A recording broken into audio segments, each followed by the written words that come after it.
Jungle.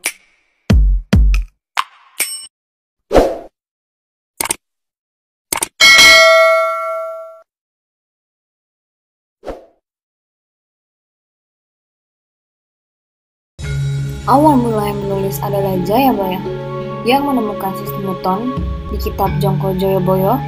Namun, weton jenis ini masih berbau Hindu.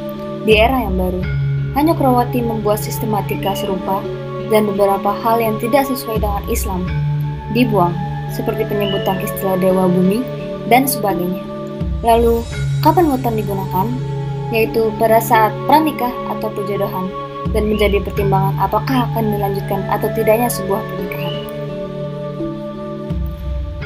Tradisi Jawa juga mengakui ramalan Jayabaya ditulis oleh Prabu Jayabaya, Raja Kerajaan Kadiri 1135 sampai 1159 Masehi, yang tertera pada 3 prasasti batu yang ditemukan dan dikenal sebagai peninggalan sang raja, yakni Prasasti Hantang 1135 Masehi, Prasasti Talang 1136 Masehi, dan Prasasti dari Desa Jepun 1144 Masehi.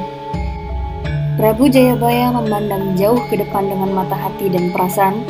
Ia meramalkan keadaan kacau balau yang disebut sebagai walak-waliking zaman atau keadaan zaman yang serba jungkir balik. Dari berbagai sumber dan keterangan yang ada mengenai ramalan Jayabaya, maka pada umumnya para sarjana sepakat bahwa sumber ramalan ini sebenarnya hanya satu, yakni kitab Al-Asras atau Musarar, karangan Sunan Giri Prapan, yaitu Sunan Giri yang ketiga, yang dikarangnya pada tahun Saka 1540 atau 1618 Masehi. Kitab Jongko Joyoboyo juga pertama dan dipandang asli adalah dari buah karya Pangeran Wijil I dari Kadilango yang dikarangnya pada tahun 1666 hingga 1668 di Jawa, atau pada tahun 1741 hingga 1743 Masehi. Beliau keturunan Sunan Kalijaga, sehingga logis bila beliau dapat mengetahui sejarah leluhurnya dari dekat, terutama tentang riwayat masuknya Sang Prabu Brawijaya terakhir yang kelima mengikuti agama baru, yaitu Islam. Hasil karya sang pangeran ini berupa buku-buku, misalnya Babat Pajajaran, Babat Majapahit, Babat Demak, Babat Pajang, Babat Mataram, Raja Kapakapa, Sejarah Empu, dan lain-lain. Sang Pujangga wafat pada hari Senin, Pon 7 Maulud tahun Jamiah tahun 1672 Jawa atau 1747 Masehi.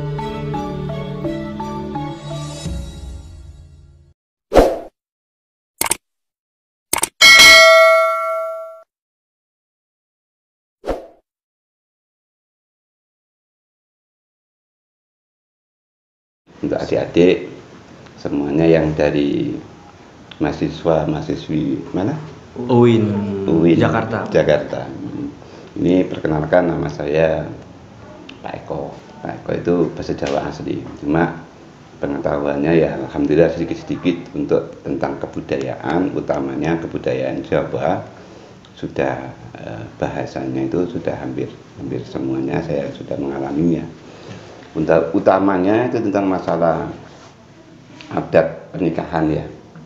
Adat pernikahan untuk wilayah Jawa Tengah, Jawa Barat, Jawa Timur itu memang ada sedikit-sedikit perbedaan. Contoh kalau di sini untuk wilayah Jawa Tengah dan Jawa Timur itu serupa.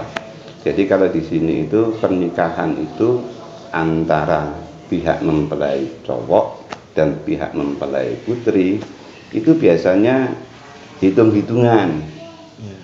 Contohnya si Fulan dengan cowoknya namanya siapa, namanya Ahmad, kemudian ceweknya bernama siapa, bernama Rahayu, itu ibaratnya ya.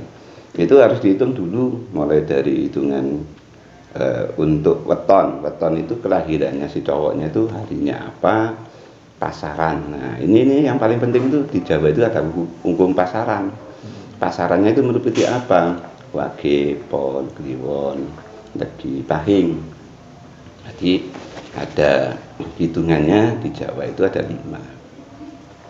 Nah itu memang untuk adat Jawa Timur dan Jawa Tengah itu menjadi semacam keharusan untuk mengetahui itu.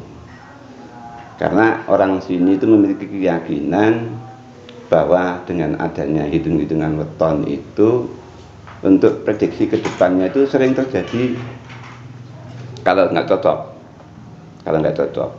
Contoh kalau yang untuk wage itu kan bahasa orang Jawa, semuanya itu sifat-sifatnya itu keburu-buru. Namanya dinamakan dengan wage, age-age. Age-age. Jadi kebanyakan yang di hari wage itu orangnya memiliki jiwa serba keburu-buru. Nah, kalau ahad itu hitungannya kalau orang Jawa ketemunya 5. Jadi contoh kalau panjenengan lahirnya hari ahad wage, berarti ketemunya hitungannya 9. Ketemunya 9. Itu kalau hitungan Jawa dinamakan dengan api kecil atau api kecil. Jadi orangnya tuh temperamen, gampang tersentuh emosinya. Terus kemudian kalau mendapatkan jodoh nantinya ibaratnya hari Rabu Pon gitu ya contohnya, itu kan ketemunya 15, 7 sama 8. Nah, itu jiwanya apa? Kalau 15 itu jiwanya gunung. Itu rata-rata jiwa yang begitu itu pendiam. Jadi memiliki karakter orangnya pendiam, cuma memiliki dedikasi yang kuat. Jadi sebagai tokoh itu pantas karena dia memiliki prinsip yang kuat.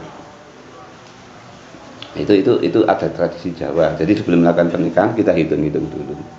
Nah, kemudian setelah itu sudah antara pihak mempelai cowok dan mempelai putrinya sudah cocok, ya sudah cocok, nggak ada masalah dengan hitung-hitungan wetonnya tadi itu, ya dilakukan. Cuma andai kata ada hitungan yang kurang pas, hitungan wetonnya kurang pas, maka orang Jawa itu memiliki siasat bagaimana, nggak harus digagalkan, enggak. Jadi itu masih bisa disiasati dengan apa? Dengan menambah nama. Nambah nama atau mengurangi nama dari cowok atau ceweknya. Kayak contohnya namanya Mas Miftahul Jannah ibaratnya ya. Kalau orang Jawa itu namanya kan dihitung dari hurufnya mim awalnya itu. Terus kemudian mendapat calonnya itu ansa, berarti hurufnya alif. Itu 8 ketemu 1. 8 itu mim, ya. Alif itu 1, itu 9. Katanya orang Jawa itu kurang bagus, maka diganti. Yang Miftahulnya tadi Miftahul Jannah ditambah jadi Ahmad Miftahul Jannah. Jadi hitungannya alif ketemu alif jadi 2. Itu siasatnya itu begitu. Itu cuma untuk tradisi. Kalau untuk kita merubah nama sebelum pernikahan itu biasanya di sini pakai adatnya itu bubur merah. Ngundang tetangga kita pakai bubur merah itu. Bubur merah itu ganti aran. Bahasanya itu kalau orang Jawa ganti aran itu ganti nama. Jadi ada selamatan untuk merubah nama tadi itu. Jadi dikasih selamatan bubur merah ngundang tetangga-tetangga dekat. Cuman itu dalam ijab pernikahan itu enggak merubah identitas kita di yang sudah tertantang di KTP, sudah di mana-mana enggak dirubah. Cuma di saat ijab kabulnya aja. Di saat ijab kabulnya kita dirubah nama. Ya. Jadi enggak merubah administrasi nama kita. Itu ada tradisi yang ada di daerah Jawa Tengah dan Jawa Timur. Yang maka hitungan tahun Muslim, tahun Jawa itu kebanyakan orang Jawa Timur dan Jawa Tengah. Yaitu dalam sisi untuk mencocokkan adat pernikahan. Itu kan hukumnya hukum yang sudah menjadi kebudayaan atau adat. Kalau untuk di daerah sini, khususnya itu kebanyakan itu banyak yang terjadi.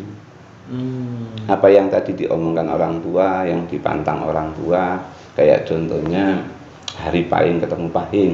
Di sini kan ada hitungan pahing sama pahing itu kan nggak boleh ketemu. Contohnya Sabtu pahing dengan Rabu pahing, itu sama kuatnya itu, nggak ada yang mau ngalah. Kalau hitungan kita orang Jawa itu 18, yang 1 pahing itu 9 ketemu 9. Jadi Pahing itu 9, Sabtu itu 9. Hitungannya orang Jawa, jadi 18.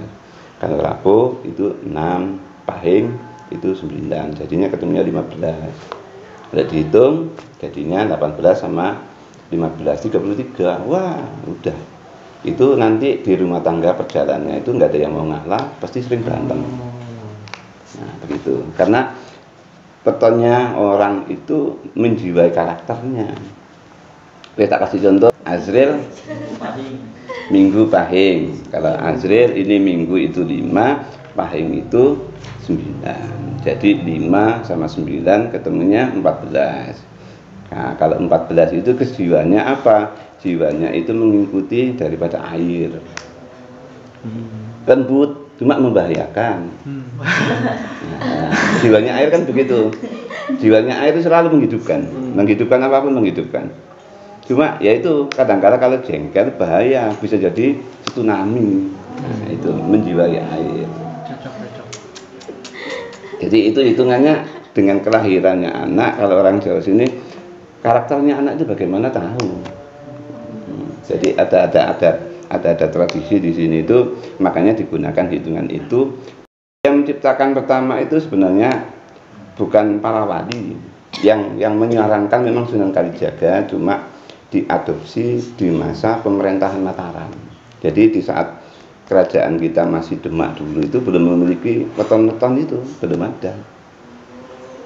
Setelah Mataram berdiri, baru Panembahan Hanyokrawati. Hanyokrawati itu adalah sultan yang kedua. Setelah Panembahan Senopati, Sedo putranya yang bernama Panembahan Hanyokrawati itu baru menentukan penentuan hari Islam untuk Jawa. Makanya ada hitungan Wage, Pon, Kliwon, Legi, Pahing. Itu gara-gara ada itu. Itu bukan budayanya Hindu, bukan. Di Hindu tidak ada itu. Adanya itu kedumbrek. Nah, bahasa Hindu itu kedumbrek. Terus kemudian gagakan. Nah, itu bahasa Hindu. Kalau yang untuk Pon, Pahing, Wage itu asli murni hasil budaya pemikiran para pujangga-pujangga Islam. Jadi enggak bertentangan. Karena apa? Karena para wali dulu itu yang bisa dipakai untuk disiarkan, untuk menjadi dirangkul dengan Islam, ya dipakai. Kalau yang enggak, yang bertentangan sekali, dia dibuang.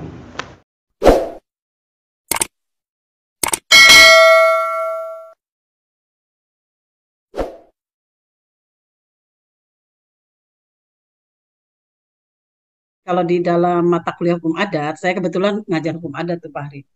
Ya, nah untuk di hukum adat memang ada asas di dalam hukum adat yaitu religio magis. Jadi segala sesuatu itu dihubungkan dengan kepercayaan, keyakinan yang bersifat magis gitu. Nah, begitu juga sebetulnya masuk ke dalam sistem perkawinan di dalam masyarakat adat. Pada umumnya masyarakat Jawa ya, Jawa Tengah. Jawa Tengah pada umumnya begitu kan. Brebes itu memang Jawa Tengah tapi berbatasan dengan Cirebon ya. Kalau secara geografis secara umumnya adalah religio magis. Jadi mereka mengaitkan antara kepercayaan dan keyakinan dengan eh, hubungan-hubungan dengan orang lain. Nah, perkawinan itu kan hubungan dengan orang lain nih, ya, di satu sisi. Tetapi secara umum masyarakatnya mempercayai bahwa hubungan-hubungan itu juga merupakan bagian yang penting untuk menjaga keseimbangan. Itu sebetulnya religio magis itu untuk menjaga keseimbangan antara alam dunia dan alam akhirat begitu ya, alam nyata dan alam gaib gitu. Tapi memang ini sulit juga untuk dilogikakan karena ini kaitannya dengan kepercayaan kan ya, dengan kepercayaan sehingga eh, dalam peristiwa-peristiwa yang bersifat nyata ya, nah perkawinan itu ya, mereka menganggap ini ada unsur-unsur magis yang harus diseimbangkan. Nah, salah satu cara mereka menyeimbangkan sesuai dengan keyakinan magis mereka itu adalah memperhitungkan gitu. Memperhitungkan apa namanya menurut pasaran yang sudah berabad-abad lamanya hidup di antara masyarakat sebagai tradisi ya. Dianggapnya adalah satu bagian yang penting supaya bisa menyeimbangkan. Kalau itu tidak diperhatikan, ya, kalau perhitungan-perhitungan itu tidak diperhatikan, maka mereka pun punya keyakinan itu akan terjadi ketidakseimbangan antara dunia nyata dan dunia dunia gaib begitu ya, dunia akhirat. Mereka dibilang juga akhirat juga enggak juga sih. Kalau di dalam masyarakat adat, akhirat itu kita kenal setelah kita beragama Islam, kan gitu ya. Setelah orang Indonesia beragama Islam, mengenallah akhirat. Jadi dunia nyata dan dunia gaib gitu. Di mana masing-masing itu harus memiliki keseimbangan. Kelahiran seseorang itu memiliki makna gaib gitu, sehingga menjadi penciri kalau misalnya dia lahir di hari Senin gitu, dia punya watak yang begini begitu gitu ya, hari Selasa, Rabu, terus dan seterusnya.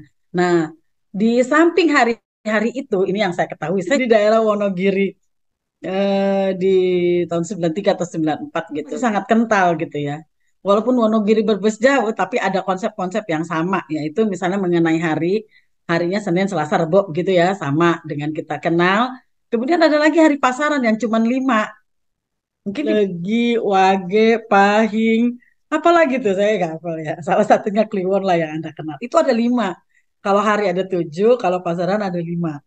Nah, yang disebut sebagai pasaran itu yang kemudian terhubung dengan sistem weton, gitu. Dengan sistem weton. Itu sistem sistem perhitungan awalnya tuh kayak gitu yang sepengetahuan saya. Nah, kemudian dalam kaitannya dengan pernikahan, itu perorangan kan. Misalnya, Ria Sapitri lahir di hari Sabtu, pasarannya Pahing. Nanti wetonnya tuh apa gitu ya. Ada wetonnya dikenal dengan itu. Nah, itu masing-masing diwujudkan dengan angka. Makanya itu disebut perhitungan. Itu. Jadi hari dan weton itu dikasih angka, diwujudkan dengan angka tertentu. Nah, kemudian ada pasarannya tuh, yang tadi Kliwon, Legi, dan lain sebagainya itu ya. Nah, itu juga dikasih wujud angka. Nah, eh, dari angka-angka itu kemudian diberikanlah satu deskripsi gitu, kalau kalau bahasa kerennya gitu kali ya. Dikasih gambaran tentang karakteristik eh, keterhubungan dua orang ini juga tetap dihubungkan dengan masalah-masalah yang berkaitan dengan religio magis tadi, kepercayaan dan keyakinan terhadap dunia gaib, bahwa kedua orang ini misalnya begitu ya, dengan karya tapi mereka punya logika tersendiri yang pada satu titik tertentu logika itu memang tidak bisa diterima oleh kita, tetapi mereka sangat meyakini itu karena memang asas di dalam tradisi-tradisi masih sangat apa namanya berpegangan pada keyakinan religio magis itu, ya, bahwa ada sesuatu, artinya religius itu berarti ada sesuatu kekuatan gaib yang melebihi kekuatan mereka gitu, kekuatan manusia. Maka itu harus dicari jalan keluarnya. Jalan keluarnya secara adat yaitu tujuannya untuk menyeimbangkan gitu ya, menyeimbangkan hal yang diperhitungkan sebagai keburukan kemudian diseimbangkan dengan mencari solusinya. Tentu solusinya adalah religio magis lagi gitu, yaitu dengan mencari misalnya waktu terbaik, hari terbaik untuk menghindari keburukan yang timbul dari perhitungan itu.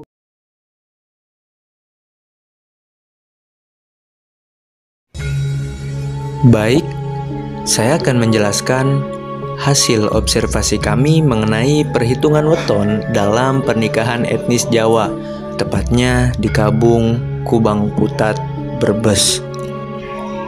Sebelum membahas lebih jauh, apa sih arti weton? Weton merupakan sistem penanggalan yang berasal dari tradisi kalender Jawa yang dipercayai memiliki kemampuan meramal atau menilai potensi kecocokan antara dua individu dalam sebuah hubungan yang berdasarkan hari kelahiran. Konsep weton dalam suatu pernikahan melibatkan perhitungan hari dalam kalender Jawa untuk menentukan kesesuaian atau kecocokan antara dua orang yang hendak menjalankan suatu pernikahan. Weton biasanya berupa angka yang berasal dari penjumlahan nilai hari pada kalender umum dan kalender Jawa. Pada kalender umum terdapat 7 hari dengan nilainya masing-masing, seperti Minggu, nilainya 5, Senin 4, Selasa 3, Rabu 7, Kamis 8, Jumat 6, dan Sabtu 9. Sedangkan pada kalender Jawa terdapat 5 hari angka dengan nilainya yang berbeda-beda, seperti Legi 5, Pahing 9, Pon 7, Wage 4, dan Kliwon 8. Kita ambil contoh misalnya si Jaed dan Fatimah. Misalnya si Jaed perhitungan wetonnya Minggu Pahing, sedangkan Fatimah wetonnya yaitu Rabu Wage. Perhitungannya Minggu Pahing, Minggu yaitu 5, sedangkan Pahing 9 sama dengan 14. Perhitungan Fatimah yaitu Rabu Wage, Rabu 7 sedangkan Wage 4 dan jumlahnya itu 11. Maka hasil dari kedua weton tersebut dijumlah menjadi 25, dan jumlah itu kemudian dibagi 5. Maka hasil dari si Jaed dan Fatimah yaitu 5. Maka hasilnya yaitu mati. Dan menurut perhitungan weton, kedua tersebut antara si Jaed dan Fatimah tidak bisa dilanjutkan menurut perhitungan weton.